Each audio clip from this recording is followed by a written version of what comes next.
당장 내일이죠. 2026년 5월 24일 주일 아침을 준비하시거나 아니면 그냥 평소처럼 새로운 지식에 되게 호기심이 많으신 분들을 위해서 오늘 아주 특별한 심층 분석 시간을 준비했습니다. 네, 오늘 우리가 같이 깊게 파고들 자료가 생각보다 되게 철학적이면서도 엄청 현실적이거든요. 맞아요. 오늘 살펴볼 자료는 예엄교회 조덕근 담임 목사님의 야고보서 1장 23절에서 25절을 바탕으로 한 설교문, 말씀을 듣고 행하는 자, 거울 속의 신앙이라는 텍스트입니다. 사실 이게 겉보기에는 그냥 종교적인 설교문 같잖아요. 근데 이 안을 들여다보면 인간의 인지적 착각이나 행동 패턴, 그리고 그 진정한 자아를 찾는 과정에 대한 진짜 놀라운 심리적 통찰이 막 숨어 있어요. 그렇죠. 특히 요즘 현대인들, 당신을 포함해서 우리 모두가 늘 정모 과잉 상태에 살고 있잖아요. 듣기는 엄청 많이 듣는데 막상 행동은 안 하는 그 딜레마를 이 오래된 텍스트가 어떻게 아주 날카롭게 찌르는지 오늘 한번 제대로 뽑아내보는 게 미션입니다. 네, 벌써부터 되게 기대가 되는데요. 이 분석의 가장 첫 번째 출발점이 바로 이 텍스트의 아주 핵심적인 메타포, 그 거울입니다. 거울이요?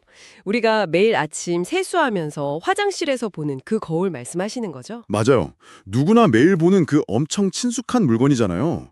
근데 이 텍스트는 그 거울이 사실은 우리를 아주 교묘하게 속이고 있다는 엄청난 관점의 전환으로 시작을 합니다. 아니, 거울이 거짓말을 한다는 건가요? 우리는 보통 거울이 진짜 내 얼굴, 내 절대적인 진실을 그대로 보여준다고 거의 100% 맹신하잖아요. 뭐 얼굴에 뭐가 묻었나 확인도 하고요. 그렇죠. 그런데 곰곰이 생각해보면 거울은 나의 진짜 모습을 보여주는 게 아닙니다. 철저하게 좌우가 뒤바뀐 그 반전된 형상을 보여주는 아주 기만적인 매개체거든요. 오른쪽 귀가 왼쪽 귀가 되는 그거요. 네, 정확합니다. 그래서 텍스트에서는 고린도전서에 나오는 거울로 보는 것이 수수께끼 같다는 표현을 인용해요. 이게 단순히 고대 시대 청동 거울이 막 흐릿해서 안 보인다는 뜻이 아니라 상 자체가 실체랑 아예 반대로 뒤틀려 있다는 그 왜곡에 초점을 맞추는 거죠. 자, 이 부분을 좀 더 풀어보죠.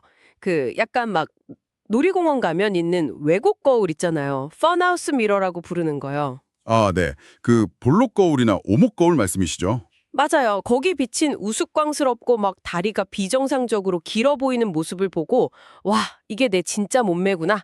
나 진짜 늘씬하네? 하고 굳게 믿어버리는 거랑 비슷한 거 아닌가요? 완벽한 비유입니다. 근데 텍스트는 이 물리적인 반전 현상을 인간의 심리 상태에 비유해요. 특히 말씀을 그냥 듣기만 하고 행하지 않는 사람을 이런 인지적 착각에 빠진 사람이라고 묘사하죠. 잠깐만요. 좋은 강연을 듣거나 훌륭한 책을 읽는 거, 그 자체는 되게 긍정적인 행동이잖아요. 근데 왜 행동이 빠진 듣기만 하는 게 이렇게 치명적인 착각을 불러일으키는 걸까요? 차라리 아예 안 듣는 것보다 낫지 않나요? 여기서 정말 흥미로운 점이 발견되는데요. 뇌과학이나 심리학의 관점에서 보면 이게 되게 명확해집니다. 사람이 어떤 훌륭한 정보를 그냥 듣기만 할 때 뇌에서는 막 도파민이 분비되거든요. 아, 도파민이요? 그냥 이해해만 해도 기분이 좋아진다는 거군요. 맞아요. 새로운 지식을 얻었다는 사실만으로 뇌는 쾌감을 느끼고 마치 자기가 이미 그 교훈대로 살고 있거나 그런 훌륭한 수준에 도달했다는 거짓된 성취감을 스스로 만들어냅니다. 와, 이거 완전 뼈 때리는데요. 약간 유튜브에서 아침 6시 기상 루틴 같은 성공 습관 영상만 잔뜩 보고 고개 끄덕이면서 좋아, 나는 이제 엄정 생산적인 사람이야 이러고 뿌듯해하는 거잖아요.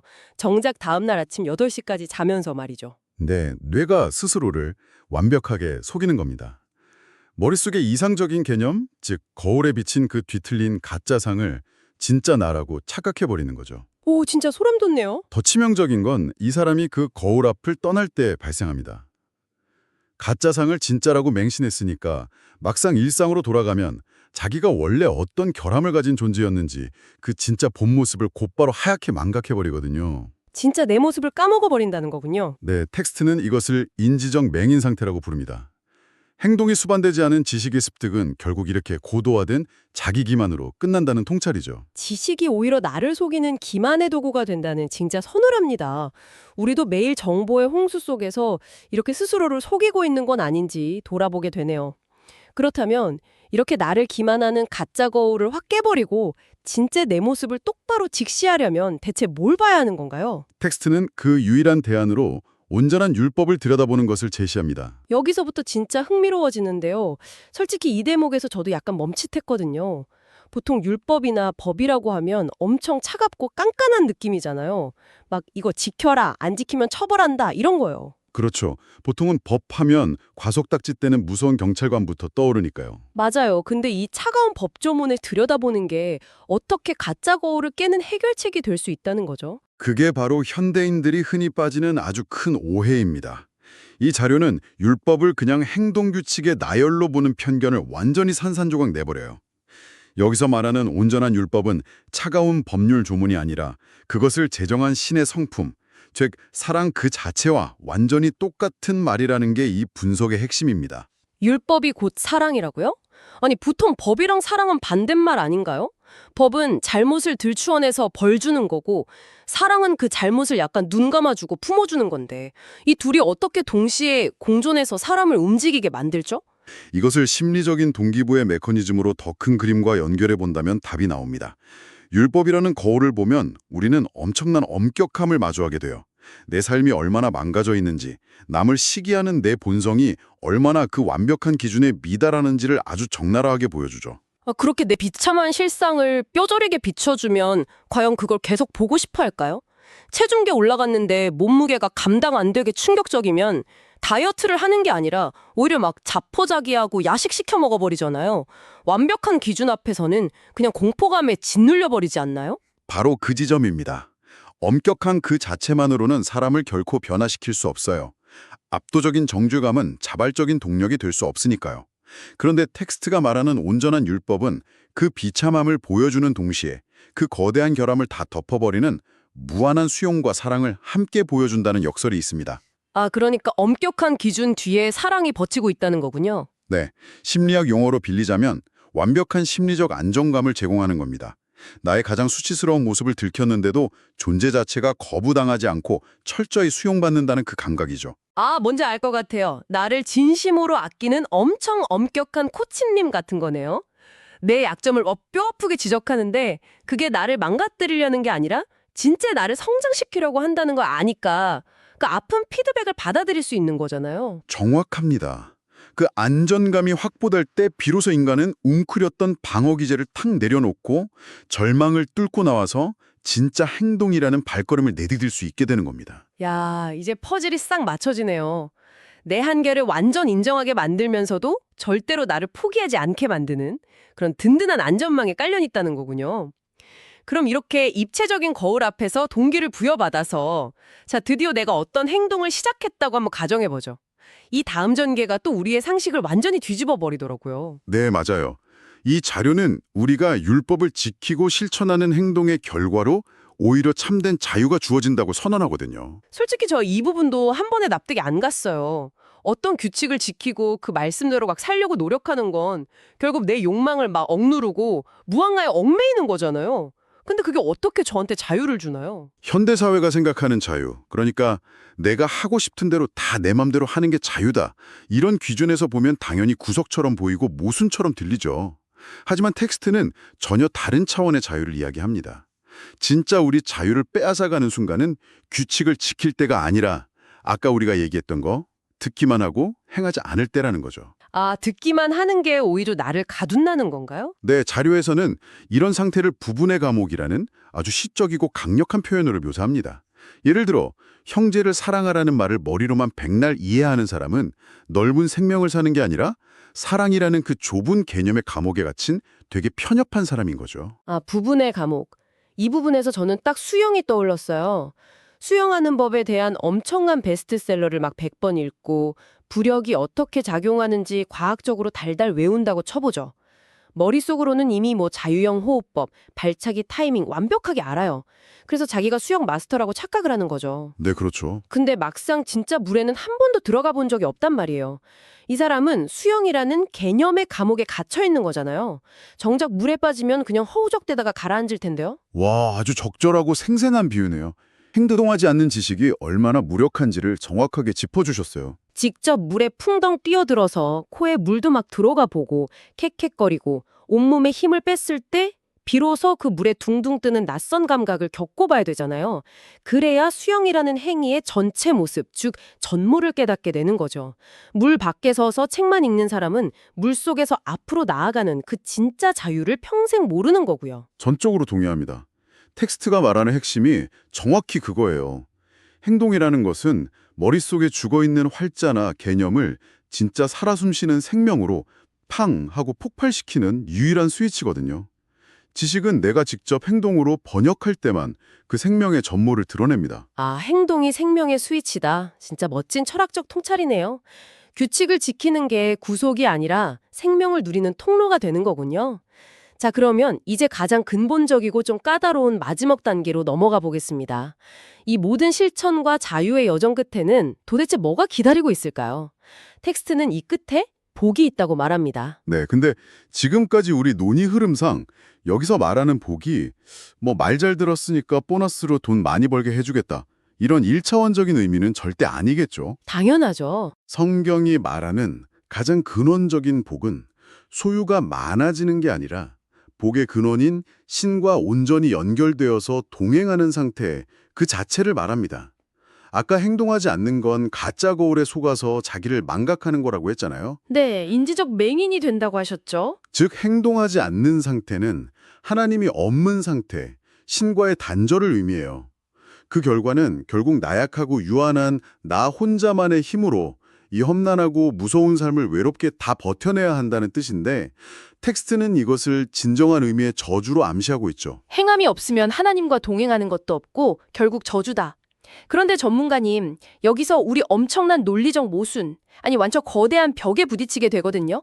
지금 이거 들으시는 청취자님들도 아마 비슷한 생각 하실 거예요. 어떤 부분에서 모순을 느끼셨나요? 아니, 방금 전까지 우리가 분석한 바에 따르면 인간 본성은 이기적이고 나약해서 그 왜곡 거울에 엄청 쉽게 속아 넘어간다고 하셨잖아요. 자기 힘만으로는 율법을 행하는 게 애초에 근본적으로 불가능한 존재라는 전제가 있었는데 행동을 해야만 복을 받고 신과 동행을 한다고요. 네, 그렇죠. 스스로의 힘으로는 행동할 수 없는데 행동해야만 복을 받는다. 이거 완전 진퇴양난, 그 캐치 22의 늪에 빠진 거 아닌가요? 도대체 이렇게 불가증한 첫발을 어떻게 뗄 수 있다는 거죠? 그 딜레마를 정확히 짚어내시다니 정말 예리하시네요.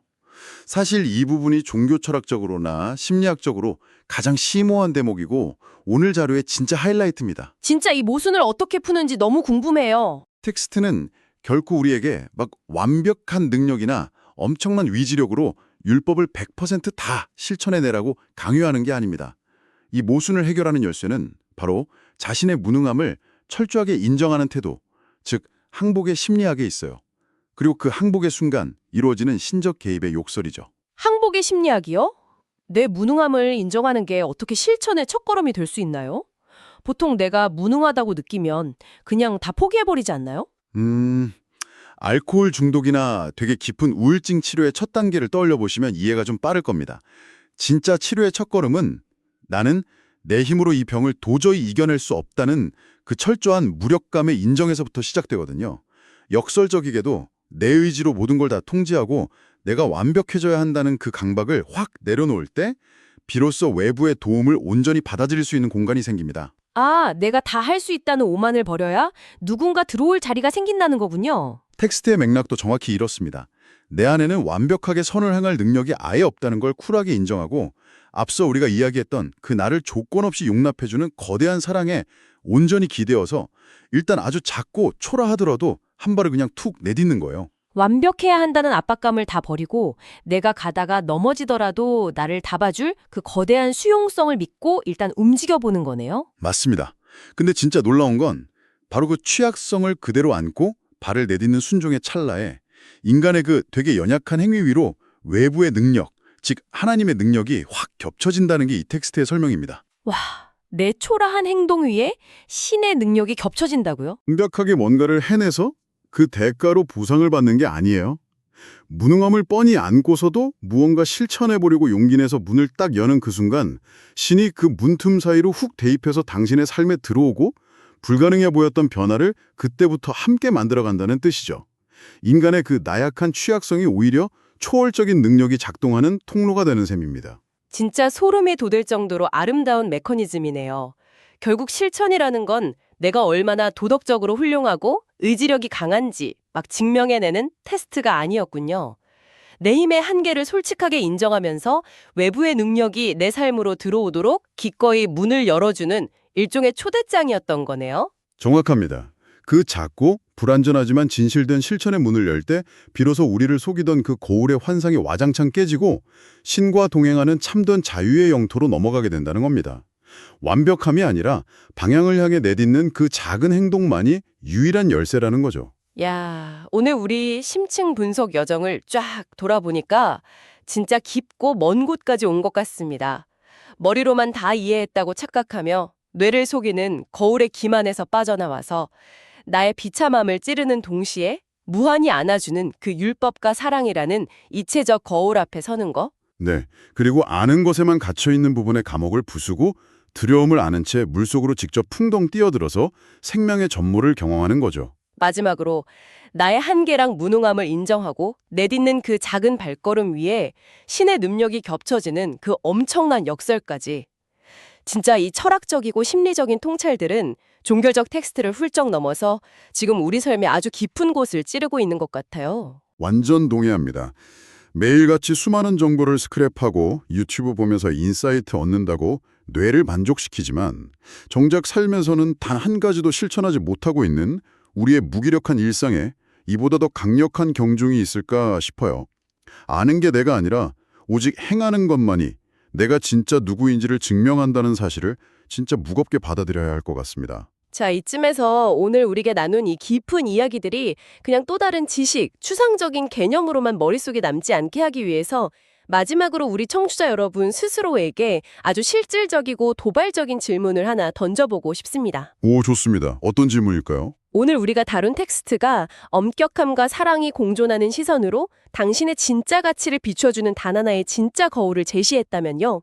지금 당신의 일상 속에서 끊임없이 당신을 교묘하게 속이고 올가매고 있는 당신만의 가짜 거울은 도대체 무엇인가요?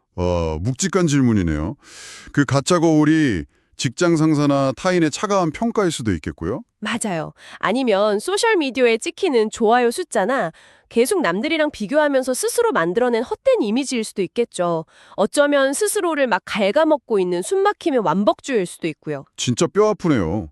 우리는 너무 자주 그런 가짜 거울들 앞에서 깊이 좌절하기도 하고 반대로 막 실체 없는 우월감에 빠져서 현실을 도피해버리기도 하니까요. 그러니까요. 내일 아침에 화장실 거울을 딱 보실 때 한번 상상해 보셨으면 좋겠습니다. 나를 얽매고 있는 그 기만적인 가짜 거울들을 아주 과감하게 와장창 부숴버리는 상상을요. 그리고 나의 그 초라한 부족함을 있는 그대로 인정하면서도 나를 향한 조건 없는 수용과 사랑이라는 이 새로운 렌즈로 세상을 보면서 아주 작고 초라하더라도 단 하나의 행동을 시작해 본다면 당신의 삶은 과연 어떻게 달라질까요? 내 개념의 좁은 감옥에 갇힌 그 뒤틀린 내 모습이 아니라 거울 밖 세상에서 진짜 물결을 가르며 실천을 기다리고 있는 진짜 당신의 모습과 꼭 마주하시길 바랍니다. 오늘 이 긴 심층 분석 여정에 끝까지 함께해 주신 여러분 진심으로 감사합니다. 당신의 작은 실천을 응원하겠습니다.